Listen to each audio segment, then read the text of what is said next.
কাফনের ভিতরে যেদিন ঢুকবো ওই দিন টের পাবে কে আলাদা, কে উপরে কে নিচে, কোনো কিছুই নাই। গোলামের লাশটা যেভাবে আছে মালিকের লাশটাও সেভাবে পড়ে থাকবে। ইমামের লাশটা যেমন আছে মুক্তাদির লাশটাও তেমন পড়ে থাকবে। কাফনে লেখা থাকবে বড় হুজুরের লাশ। হ্যাঁ, কবরের সাইজ হবে এক নাকি আলাদা? কবরে রাখিয়া বিদায়ের পর প্রশ্ন হবে তিনটা, তাও হবে এক। আমার যেই প্রশ্ন তোমার সেই প্রশ্ন, রবের পরিচয় দাও, ধর্মের পরিচয় দাও, রাহমাতুল লিল আলামিনের পরিচয় দাও।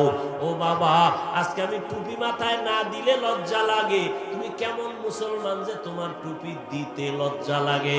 আমি দাড়ি কাটতে লজ্জা পাই, তুমি দাড়ি রাখতে লজ্জা পাও। তুমি কেমন মুসলমান হইলা বলো? আমি মসজিদে না ঢুকলে লজ্জা লাগে, তোমার মসজিদে ঢুকতে বড় লজ্জা লাগে।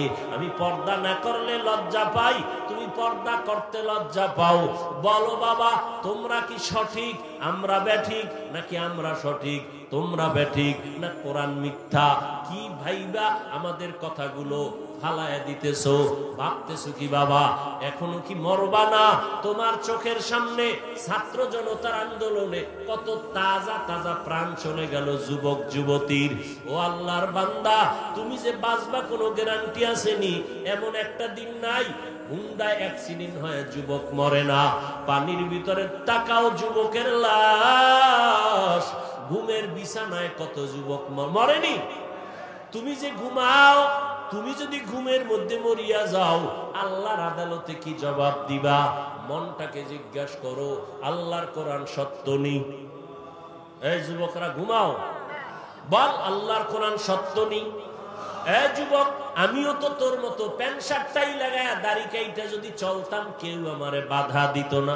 টুপি মাথায় দিলে মাথা গরম, দাড়ি রাখলে যৌবনের ভাব চলে যায়, লম্বা জামাটার কারণে গরম লাগে, কম বুঝি না। এরপরও কেন টুপি ফালাই না, দাড়ি ফালাই না, লম্বা জামা ফালাই না?